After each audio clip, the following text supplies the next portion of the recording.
Então, está iniciando a gravação do terceiro bloco desta nossa aula, do dia 23 de abril. Pessoal, agora quase 21 horas. Terminamos a parte da apresentação da Priscila, o pessoal está se manifestando aqui, registrando a sua presença. Muito bem. Estou dando uma circulada para ficar registrado. Gostaria que todos se manifestassem aqui, dessem um oi para registrar a presença. Temos 1, 2, 3, 4, 5, 6, 7, 8, 9, 10, 11, 12, 13, 14, 15, 16. Ok. Quem é este aqui, contato 2, que eu... Quem é o contato 2 aqui?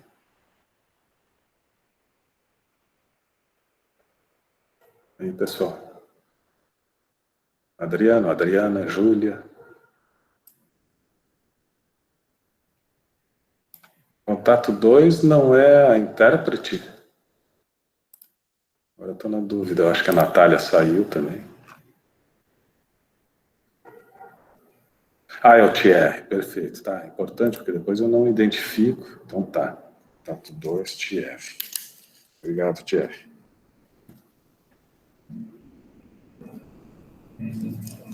Então tá.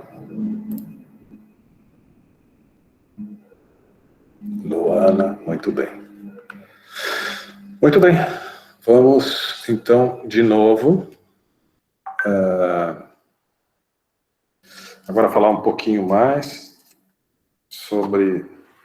Se estendeu, acabou que, né, foi adiante, assim, mais do que eu pensava num bloco, acabaram 2 blocos sendo utilizados para a nossa conversa sobre terceirização, mas assim, ó, dentro da disciplina de princípios de gestão, isso cai, assim, muito bem, a gente pensar sobre esta possibilidade, essa alternativa, essa estratégia de gestão, né? Precisamos sempre considerar isso. Eu lembro que lá no início do semestre, uma das questões que eu apresentei para reflexão e tal, conversamos um pouco, assim, brevemente sobre esta possibilidade, né, de terceirização e tal, então acho que hoje veio contribuir. E realmente é complexo, nós não esgotamos, né, não significa que a partir de hoje, depois dessa fala da Priscila, que inclusive vai ficar gravada e à disposição de todos, tenhamos esgotado. Ao contrário, a gente percebeu, a partir da fala da Priscila, o quanto é complexo esse tema, né? E que realmente existe, oferece vantagens, mas tem riscos. Tem riscos. Tem empresas que terceirizaram algumas áreas e não tiveram êxito, não tiveram bons resultados, acabaram revertendo, voltando à sua condição inicial e tal. Então, isso realmente exige muito estudo, muita análise, não só de gestão das questões de produção, de redução de custos e tal, mas inclusive questões trabalhistas, e legais e jurídicas. Deixa eu... Enquanto aqui estamos conversando, temos um tema ainda para ser trabalhado hoje, que é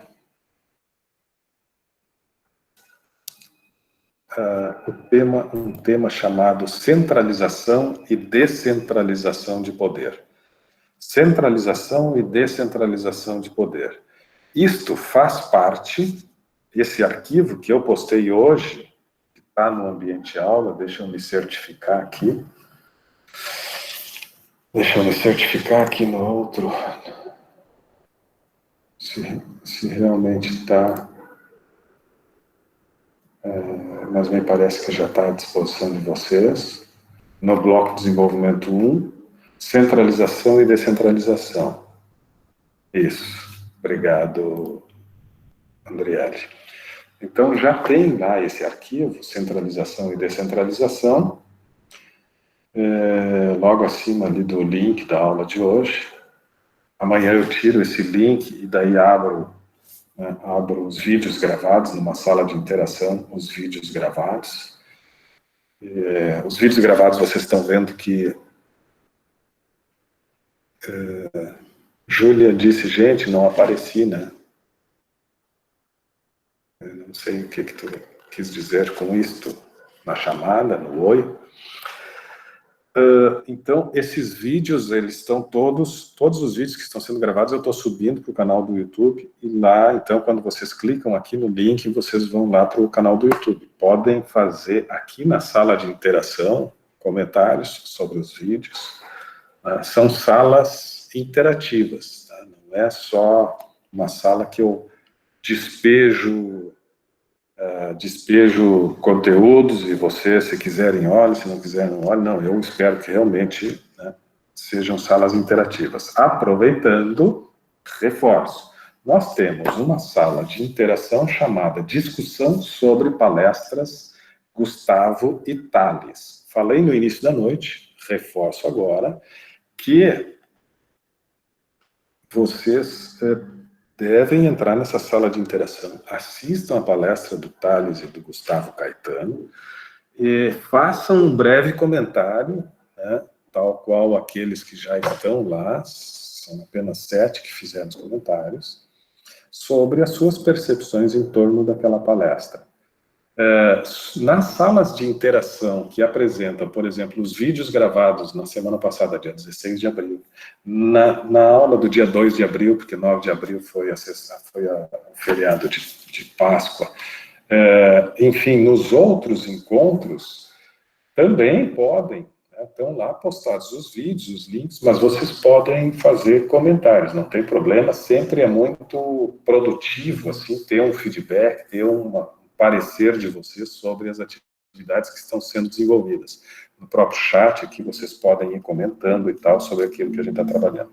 Bom, eu vou rapidamente agora passar a falar um pouquinho sobre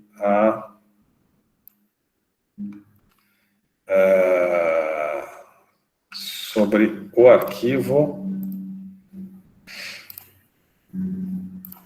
o arquivo que trata da centralização e descentralização. Este tema, como diz aqui nesse arquivo inicial, esse tema, ele integra a teoria neoclássica da administração. Todo mundo que esteve presente na aula, ou que assistiu às aulas da semana passada, lembra que nós iniciamos, né, debate, uma conversa mais profunda sobre a teoria neoclássica, a nova teoria clássica, uma teoria que surge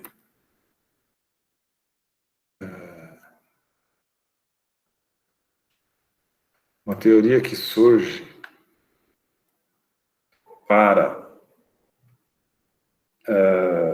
aproximar a teoria das relações humanas e a teoria clássica, lembra? Nós tínhamos duas teorias concorrentes e tal, e a neoclássica, a partir da metade do século passado, surge com esses conceitos que atraem o pensamento humanista e o pensamento clássico. E um dos capítulos da teoria neoclássica, que foi desenvolvido pelos autores da teoria neoclássica, trata da centralização e descentralização de poder, né? Lembram que a gente falou sobre departamentalização semana passada, as diferentes formas de estruturar uma empresa com os diferentes tipos de departamentos, a departamentalização por função, por cliente, por produto, por região, por processo, por projeto, inúmeras formas de departamentalizar a empresa, que é uma forma de organizar a empresa para que ela se torne mais ágil, mais produtiva. Então, esse pensar sobre a departamentalização, que nasce na teoria neoclássica, é um pensar procurando estruturar a empresa de uma forma que ela seja dinâmica, que seja produtiva. Outro estudo, então, da teoria neoclássica, no sentido de tornar a empresa o mais dinâmica e produtiva possível, é a investigação, o estudo sobre centralizar ou descentralizar o comando, centralizar ou descentralizar o poder, a tomada de decisão. Então, os teóricos daquela época começam a pensar sobre essas características. Nós tínhamos, na época ainda, em geral, quando se diz em geral, é a maioria, mas não todos, mas a maioria tinham características de estruturas centralizadas. Centralização do poder, ou seja, a cúpula tomava as decisões e esta cúpula determinava o que tinha que ser feito, como tinha que ser feito, quando tinha que ser feito, quem deveria fazer, enfim. As orientações vinham da a gestão superior. Isto é uma administração centralizada. Nós estamos aqui para receber estas orientações, este comando, e a partir disso executarmos aquilo que está determinado pela gestão superior. Isso é uma gestão centralizada. Isso foi ultrapassado? Isso deixou de existir? Não, tem empresas ainda com regimes bastante centralizados. Mesmo que não seja uma centralização absoluta, que tenham alguns níveis de comando, de poder, né, distribuídos ao longo da estrutura organizacional, grande parte das decisões são tomadas na cúpula. Estas empresas têm, muitas vezes, características assim de uma falta de iniciativa dos colaboradores, um certo receio dos colaboradores, porque eles entendem que se tomarem uma decisão sem consultar, podem ser punidos, reprimidos e tal. Então, acaba tendo uma dependência muito grande dos níveis superiores, dos líderes superiores. Precisamos... O que tem que ser tomado decisão? Surgiu uma situação diferente, tem uma situação com um cliente, tem um problema com o fornecedor. Precisamos dar um novo encaminhamento nessa questão.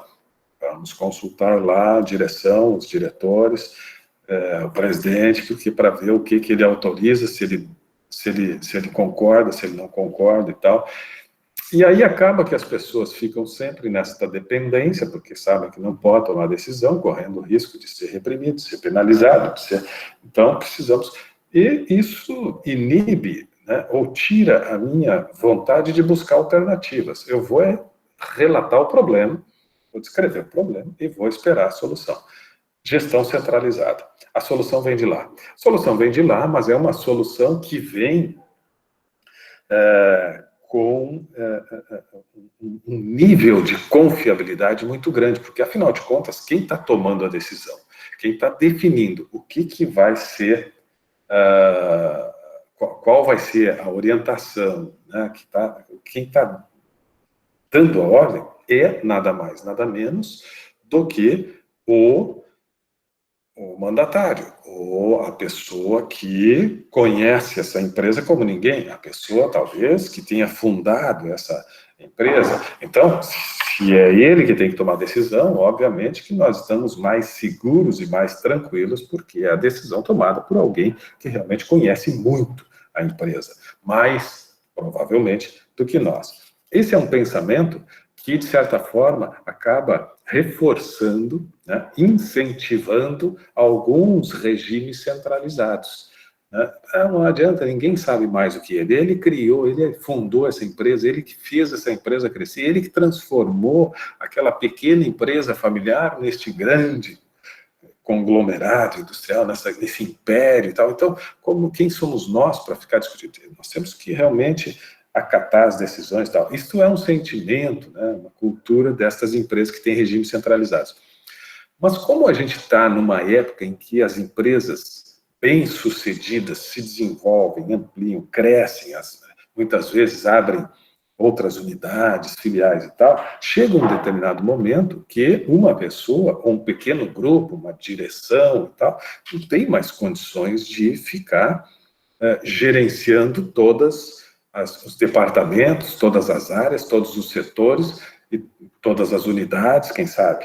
Por consequência, o processo de descentralização do comando passa a ser imperioso, passa a ser necessário. Não existem mais condições humanas de controlar toda a atividade. E então passa a se ter uma transformação desses regimes. Algumas empresas têm mais facilidade de inserir ou dar início a esse processo, e outras têm mais dificuldades. São empresas que ficam mais presas a esta figura central, né? Uma dependência maior.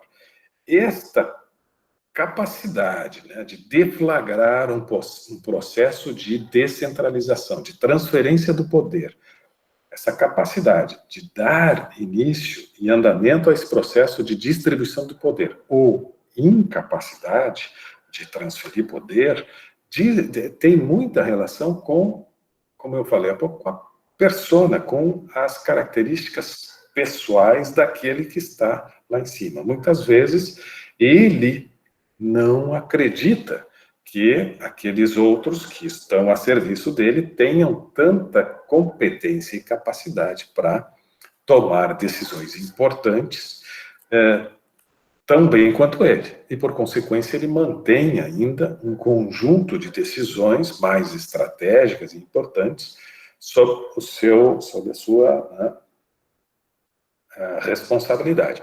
E algumas outras decisões delegam. Outras empresas já constroem uma cultura e um entendimento de que nós precisamos ter pessoas altamente qualificadas, muito competentes, porque estas pessoas serão tomadoras de decisão. As decisões não podem se concentrar na mente, né, na figura de uma pessoa só, ou de poucas pessoas que estão na cúpula do negócio. Nós precisamos ter um grande número de pessoas com capacidade de tomar decisão. Nós precisamos ter uma grande concentração de inteligência a nosso serviço. E, por consequência, essas pessoas recebem, então, essa autonomia no sentido de tomar decisão. Para se ter autonomia, nós precisamos ter competência, né? Tu só vai delegar poder para aqueles que tu realmente confia e acredita.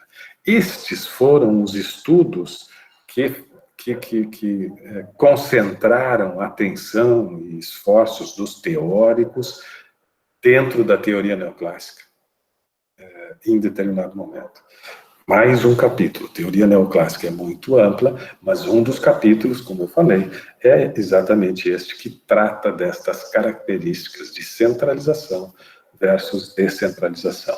Esse slide apresenta, né, exatamente isso que eu falava, que diz respeito aos diferentes níveis de tomada de decisão. Um regime centralizado, as decisões estão na cúpula, centralizadas. As decisões descentralizadas são distribuídas nos diferentes níveis organizacionais. E aí vem algumas informações que, de certa forma, eu já resumi nessa minha apresentação aqui. Vou agora só ler esses slides, poucos slides, para a gente fazer, então, uma conclusão. Centralização: a organização é desenhada dentro da premissa de que o indivíduo no topo possui a mais alta autoridade e que a autoridade dos demais é escalada para baixo, de acordo com a posição relativa no organograma. Aqui um organograma, um desenho da organização, né, onde as decisões estão no topo. Vantagens da centralização: bom, as decisões são tomadas por administradores que possuem visão global da empresa, aquilo que eu falei agora há pouco, muitas vezes aquele que está desde o início da empresa, né, e foi construindo, desenvolvendo e tal, então tem uma compreensão e um domínio sobre as atividades da empresa como ninguém. Os tomadores de decisão são bem mais treinados, preparados ou capacitados, têm mais competência. A centralização elimina esforços duplicados de vários tomadores de decisão e reduz custos operacionais, porque a decisão é aqui, nós tomamos e vocês não precisam, né? Na medida que alguém tem que tomar uma decisão, dentro da preocupação ou de uma perspectiva de tomar a melhor decisão possível, como que a gente alcança a melhor decisão possível? para se chegar, pelo menos próximo, ou atingir a melhor decisão possível dentro de um processo de necessidade de tomar decisão, para a gente tomar a melhor decisão possível, nós precisamos do quê? Nós precisamos nos munir de informações, precisamos saber exatamente as circunstâncias que compõem esse ambiente, esse cenário e tal. Precisamos dar informação. E para isso exige esforço, exige tempo. Aquela pessoa que está lá em cima talvez já tenha o domínio e as necessárias informações para tomar essa decisão mais rapidamente do que outros distribuídos ao longo da empresa. Isto é uma, talvez, possível vantagem da centralização. Nós vamos ver que a descentralização pode ter um contraponto com relação a esse argumento. Então, desvantagens da centralização, na mesma medida que tem algumas vantagens, tem desvantagens. As decisões são tomadas na cúpula, que está longe dos fatos e das circunstâncias. Então, dependendo do problema, é um problema que aconteceu lá na área comercial, lá na área de vendas, os vendedores tiveram uma dificuldade, tiveram um atrito, precisaram, surgiu uma situação desconfortável com um cliente que está insatisfeito, que quer devolver a mercadoria, enfim, surgiu, mas é lá na ponta. Se a empresa é muito grande, por que não ter essa autonomia, os próprios vendedores ou o gestor da área, o gerente de vendas e tal, tomarem a decisão? Por que levar isso lá para cima? E será que essa decisão lá em cima está levando em consideração todos os pormenores, todas as questões específicas daquela situação? Talvez ele chegue a informação para ele e ele, tome uma decisão talvez não tão adequada, se conhecesse melhor as características do problema. Então, as decisões muitas vezes são tomadas por alguém que está distante do problema.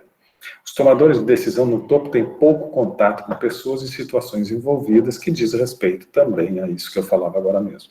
E as linhas de comunicação ao longo da cadeia escalar provocam demora e maior custo operacional. Então, imagina esse problema aqui na área de vendas, com atendimento ao cliente, com uma devolução, com um problema no produto, com seja lá o que for, ou com um funcionário que está doente, que apresentou atestado, ou que disse que fez hora extra, ou qualquer conflito na área de RH, ou qualquer conflito em qualquer área, na área financeira e tal, que estão cobrando, o cliente não quer pagar os juros, o cliente...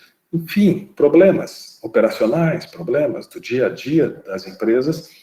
Um pouquinho tem que falar com o supervisor, que tem que falar com o gerente, que tem que falar com o diretor, que vai falar com o presidente para ele avaliar a situação. Tá, então faz isso e tal. Imagina o tempo que se tem nesse processo e os riscos que se tem de uma comunicação sofrer ruídos e tal, para se esperar uma decisão superior. Então, isso pode se caracterizar como uma desvantagem. A descentralização, por outro lado, faz com que as decisões sejam pulverizadas nos níveis mais baixos da organização. Tendência moderna é no intuito de descentralizar para proporcionar melhor utilização das pessoas. Ali a descentralização, onde agora estão sinalizados, destacados na figura, os retângulos da parte inferior da figura, como se ali estivesse o poder de tomada de decisão. As vantagens deste modelo, os gerentes ficam mais próximos do ponto onde se devem tomar as decisões, aumenta a eficiência e a motivação, aproveitando melhor o tempo e a aptidão dos funcionários. Então, isso a gente já falou algumas vezes. Também na palestra do Thales e do Gustavo, eles passam próximos disso também, que diz respeito ao quanto tu te sente mais entusiasmado e envolvido com a situação quando tu tem essa possibilidade de decidir ou de participar do processo decisório, não que seja só a tua voz, mas que a tua voz também seja considerada, seja ouvida, e o quanto isso tem significados para a pessoa, diferentemente de momentos em que a pessoa só tem que estar submissa e submetida àquilo que vem lá de cima. O ânimo, a disposição, o envolvimento, o engajamento, a vontade de fazer parte muda completamente. e melhora a qualidade das decisões à medida que seu volume e complexidade se reduzem, aliviando os chefes principais do excesso de trabalho decisório, como a gente viu. Daqui a pouco tem um acúmulo muito grande, né, de decisões a serem tomadas por pessoas que estão lá em cima e que supostamente conhecem mais, mas, como vimos, estão distantes da decisão e estão com um acúmulo muito grande. Que qualidade que se terá desse processo decisório com pessoas distantes e com acúmulo de decisão? Então, essas são as vantagens. Deixa eu só permitir aqui a entrada de Jonatas. Então, essas são as vantagens da descentralização. Por outro lado, falta de uniformidade nas decisões, a padronização e a uniformidade favorecem a redução de custos operacionais. Estes mapas mostram as projeções da propagação. Tem um áudio vazando aí. Tem um áudio vazando. Obrigado. Desvantagem da descentralização. Acho que esse ponto final aqui da apresentação desse arquivo, falta de uniformidade nas decisões. Isso é um risco. Eu diria assim, eu não coloco como uma desvantagem, mas um risco. Pode acontecer. E acontecendo realmente se torna uma desvantagem. Então, o risco de não termos uniformidade nas decisões.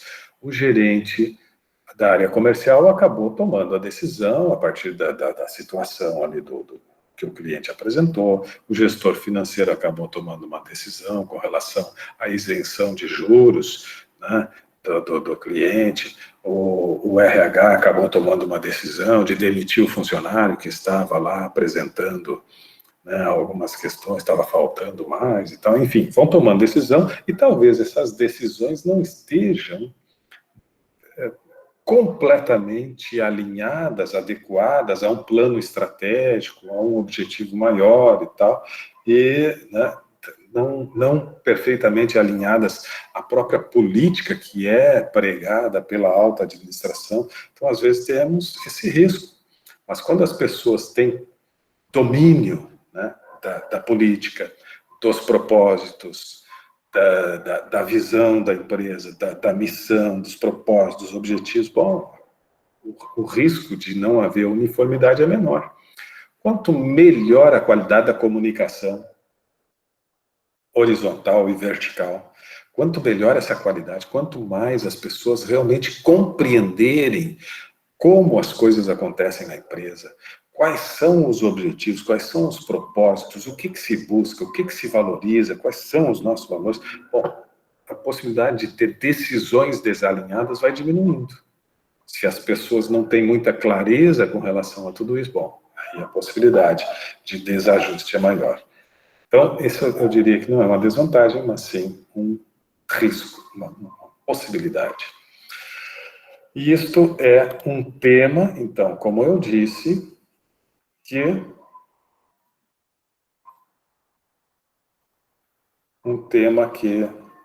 integra a teoria neoclássica, certo?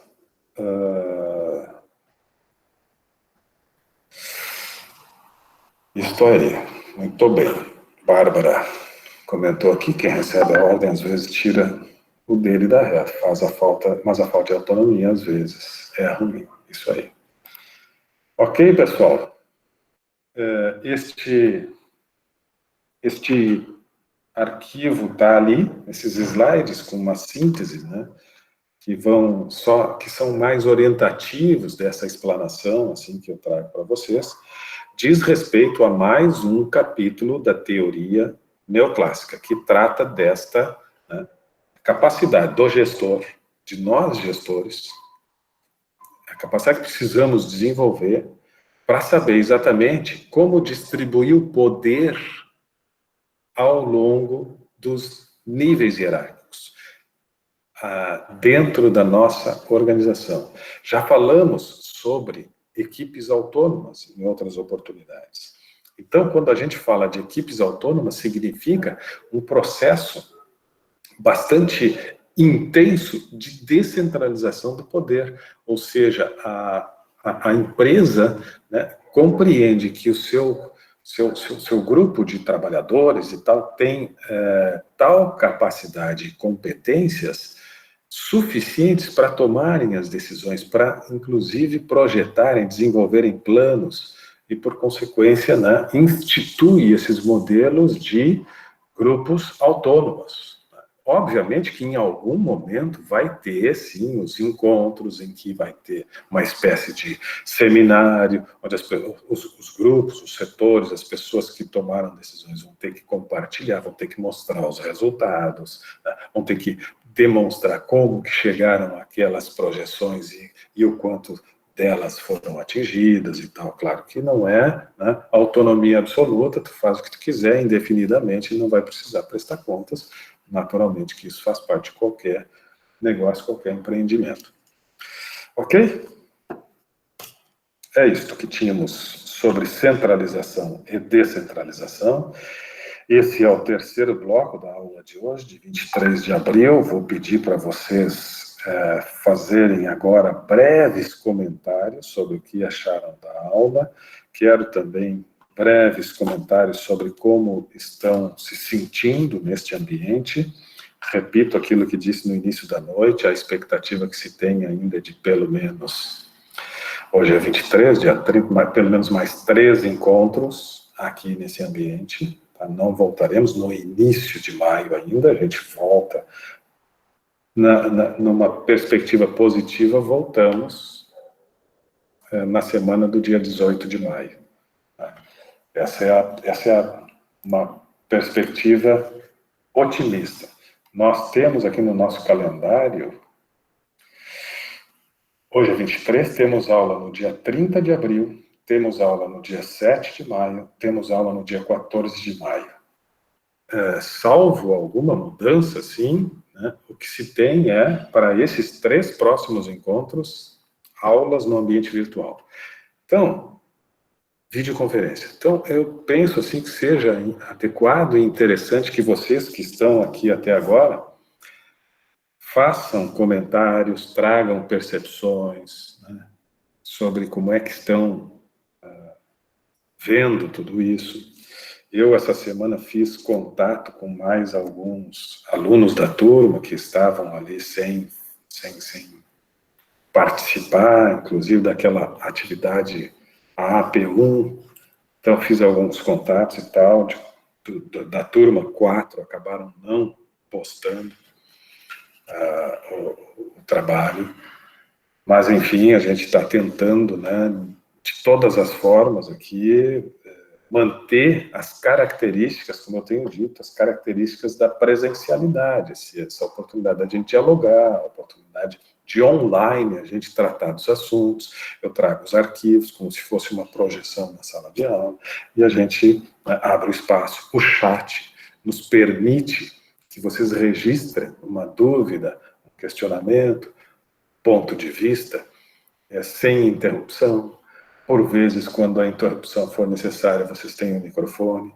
Então, eu vejo que temos elementos bastante favoráveis, né, para que não se tenha prejuízo. Mas é importante que vocês também se manifestem, assim, digam quais são os sentimentos. Já vi que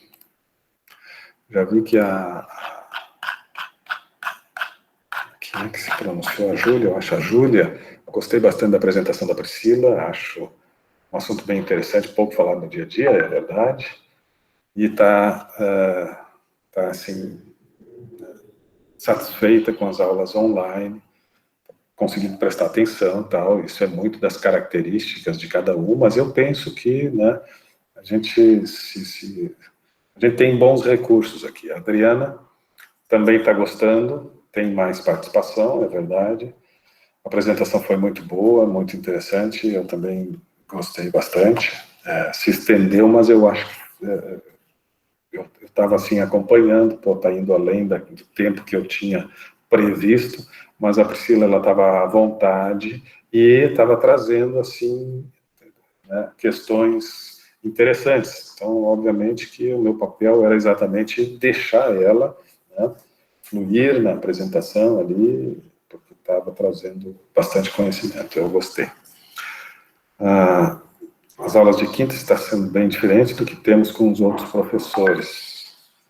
Bom, aí eu não sei, Juliana, eu até hoje, casualmente, me surpreendi, porque eu imaginava que todos os professores estavam fazendo videoconferência, né?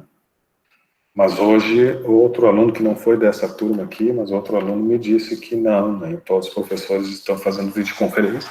Aí vai muito, né, de característica da disciplina, de, sei lá, aí vai muito de professor e tal, mas, né, aí eu não posso opinar, mas se vocês, assim, eu diria assim, né, eu diria que eu já vou dar a minha opinião sobre isso, deixa eu só ler aqui. A Júlia, também nas aulas online, identificamos os professores que estão dispostos a nos ajudar a esclarecer todas as dúvidas de forma bem clara. Professor, está de parabéns. Opa, obrigado. Legal, Júlia. Gostei bastante da aula, bem interessante, a apresentação da Priscila, e estou gostando da aula online, pois consigo prestar mais atenção, não tive problema de conexão hoje, ótimo, André. André, essa aula foi bem produtiva hoje, a apresentação da Priscila trouxe um tema interessante sobre a nossa aula com o PPT, o formato ficou bem fácil de entender. Legal, Andressa. Júlia, estou gostando bastante, fico chateado que demais professores não estão usando a videoconferência. Pois é, aula didática de fácil entendimento, estou gostando da aula online. Milena, a apresentação trouxe um assunto bem interessante que eu propriamente não tinha muito conhecimento, embora a minha empresa utilize. Legal, assim está bem legal, bacana. Então, eu acho que vocês, se estão tendo aulas presenciais que não estão aproveitando o recurso da videoconferência, e se vocês estão achando interessante, eu particularmente acho, na condição de aluno, acho que é muito interessante essa videoconferência, ela, como eu estou dizendo, ela guarda as características da presencialidade. Eu acho que, se eu fosse no lugar de vocês, eu ia ali no ambiente de aula, mandava uma mensagenzinha, professor, não tem pensado em fazer uma videoconferência no horário da aula? Aí se a alegação for, mas nem todos têm condições de entrar, têm condições de acessar e tal, bom, se não tem condições de entrar, grava, porque amanhã, hoje, por exemplo, a Cédicla, que é a que está coordenando o chat, que tem nos ajudado e tal, ela me escreveu e disse que, olha, entrou um pedido, você sabe que ela tem uma confecção, ela já comentou em algumas aulas aqui, e ela entrou um pedido de máscaras, né, enorme, parece que, sei lá quantas máscaras e ela disse, eu tenho que atender esse pedido com urgência, nós vamos estar aqui na confecção trabalhando e tal, vou estar muito envolvida, e não vou poder participar da aula, mas assim que der, eu acesso a plataforma, vai estar gravado e tal, e eu, né, qualquer coisa, perfeito. É isso. Então, nem todos, eventualmente, podem ter alguma dificuldade, inclusive técnica, de acessar na hora e tal, velocidade da internet e tal, mas tem o recurso gravado. E para aqueles que podem, a gente tem essa possibilidade de ir conversando com a Priscila e, né, conversando com o professor, com os colegas e tal. Então, olha, eu sugiro, assim, apresenta uma sugestão para os professores que não estão utilizando esse recurso, porque é um recurso que a gente tem que fazer uso, especialmente nessa época. Ok? Legal, obrigado pelo retorno. Vocês têm o meu celular, porque eu tenho colocado ali, então vocês sintam-se à vontade para me mandar mensagem. No ambiente aula tem também a mensagem no privado, se vocês querem comentar alguma coisa e tal, dar alguma sugestão, fazer alguma observação, falar de algum desconforto, falar de alguma coisa, por favor, a gente está aqui exatamente para né, criar as melhores condições possíveis para a gente se desenvolver. Então, usem todos os canais de comunicação, façam uso dos canais de comunicação, eventualmente, se eu não puder responder imediatamente, eu, em seguida, vou sempre retornar, tá? Tem o WhatsApp, tem as mensagens no ambiente aula, façam contato com todas, quaisquer dificuldades que venham a surgir. Dificuldades que surgirem, se manifestem, por favor. Com relação ao livro, mais uma vez, leiam o livro, sigam em busca aí e tal, e sigam na persistência de ler o livro. É importante, mais umas 2 semanas, vocês terem concluído o livro. Se alguém tem dificuldade, escreva ou entre em contato para a gente conversar sobre isso. Mais uma questão que eu queria, antes de terminar, trazer para vocês, então, essa questão da comunicação.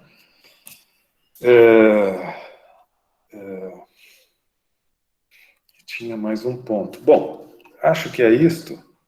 Quero destacar também, vou fazer essa postagem aqui, porque eu acho que é bacana a gente, né, promover assim, as boas práticas. Então, vou postar lá no Instagram, no Face, essa nossa videoaula. Depois, se quiserem curtir lá na página e tal. E quero destacar também que, diante desse cenário todo, de muitos debates, de muitas discussões, só para fechar agora à noite, dizer para vocês que continuo entendendo que é importante mantermos todo o cuidado possível com relação ao distanciamento. Tem esse debate agora do isolamento ou distanciamento social. O distanciamento social pressupõe que nós vamos lentamente voltar às atividades econômicas, mas sempre com muito cuidado, com manter o distanciamento e tal, manter todos os cuidados de higiene, etc., e distanciamento. Então, isso é importante. Se vocês estão trabalhando, estão retornando, estão nesse processo de retorno à atividade, à normalização, à busca, né, do retorno à normalidade, mantenham sempre esse cuidado, usem máscara, mantenham o distanciamento, não tenham contato físico, porque isso, pessoal, tem gente que, pô, é impressionante quando a gente ouve as pessoas justificarem, né? Não, é que isso aí, né? Inspirados talvez em algumas manifestações de outras pessoas que têm mais poder, não, isso é uma gripezinha, eu não pego. Mas olha, se tu tem esse pensamento, que bom que tu acredita na tua saúde, isso faz bem, pensamento positivo, legal, que tu não pega. Mas lembre-se que tu, mesmo não pegando, sendo uma pessoa assintomática, tu é um transmissor, tu é um potencial transmissor. Então, se tu não te cuida, tu pega o vírus. Ele não te afeta, tu é assintomático, mas tu passa a ser um transmissor e daqui a pouco tu está transmitindo para alguém da tua família que não tem, talvez, a mesma capacidade de resistência tua e vai sofrer com isso. Então, se preserva. Nós temos que nos preservar. Essa é a questão, porque a gente não domina ainda esse problema. Então, se preservar não é dizer que tu está fraco, que tu corre risco de vida se tu pegar esse vírus. A gente sabe que o percentual de pessoas que vão sucumbir ao vírus é pequeno, mas existe. Hoje está na casa de 4, 5%. Ok? Então, tu pode fazer parte dos 95% ou mais, tu pode fazer parte, inclusive, daqueles assintomáticos. Entretanto, alguns do teu convívio podem ser daqueles 5%.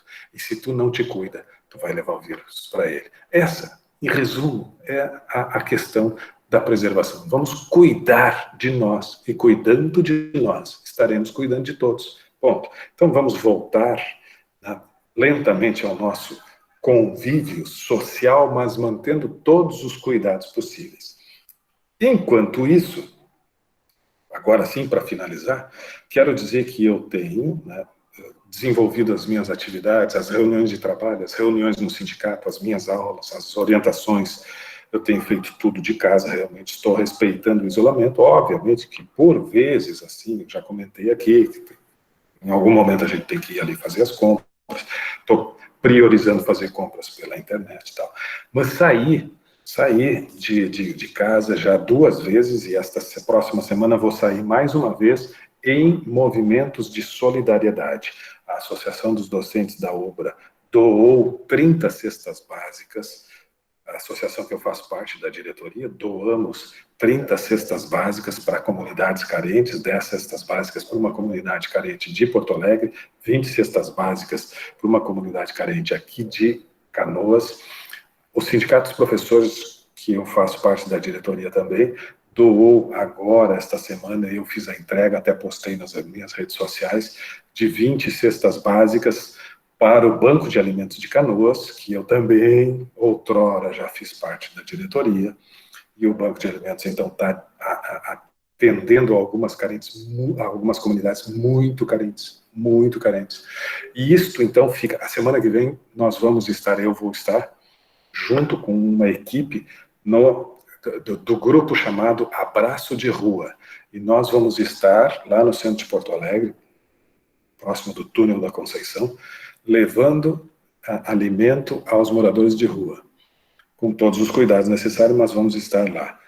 Vão ser servidos, e isso a gente tem, essa atuação não é de agora, mas agora a gente até está intensificando, isso já vem há um bom tempo, muito antes do coronavírus, no sentido de levar alimento àqueles que vivem, ou que sobrevivem, na verdade, na rua, e vocês não, talvez tenham, né? Mas para aqueles que não têm ideia, é muita gente que vive na rua, e a gente vai lá saciar um pouco da fome e tentar reduzir um pouco do extremo sofrimento que essas pessoas vivem. Então vamos a semana que vem, e vou fazer os registros e tal, até para chamar, né, mais pessoas para esses movimentos, porque nós temos uma desigualdade social histórica no Brasil, histórica. Temos muita gente passando fome. Essa é a realidade. Muita gente passa fome. Milhões de brasileiros. E agora, muito mais. Então, se a situação sempre foi muito complicada para nós, estamos agora vivendo uma situação dramática. E aqueles que puderem se associar, participar de alguma forma, ajudando e tal, esses movimentos, fica aqui o meu convite, no sentido de sermos mais solidários com tudo que está acontecendo aí, certo? Obrigado pela atenção de todos. Vamos encerrando, vou fazer o fechamento aqui da gravação, vou encerrar a gravação. Tem mais alguma manifestação? Alguém quer comentar alguma coisa? Senão nós vamos encerrando a noite. Tudo tranquilo, pessoal? Foi bem? Tudo certo? Andressa, obrigado pela participação. Vamos ver quem está aqui ainda. A Júlia. Boa noite, professor. Boa noite, Júlia. Andressa, boa noite a todos. Andriele, Bárbara, Thierry, Manuela, boa noite. Felipe, Guilherme, Jonatas, Júlia, Nayara, boa noite, Nayara. Nayara já está quase dormindo. Botou uma carinha de sono ali. Boa noite, Adriana. Boa noite, Júlia. Silvana, tudo ótimo. Boa noite. Obrigado, Silvana. Tudo certo. Boa noite. Boa noite. Boa noite, Jonatas. Boa noite, Thierry. Boa noite, Eduardo. Vamos desconectando. Boa noite, Guilherme. Isso aí. Obrigado pela aula. Parabéns para a Priscila pela apresentação. Ótimo. Débora, boa noite. Minha conexão está horrível, mas deu para dar uma boa noite aqui. Ótimo.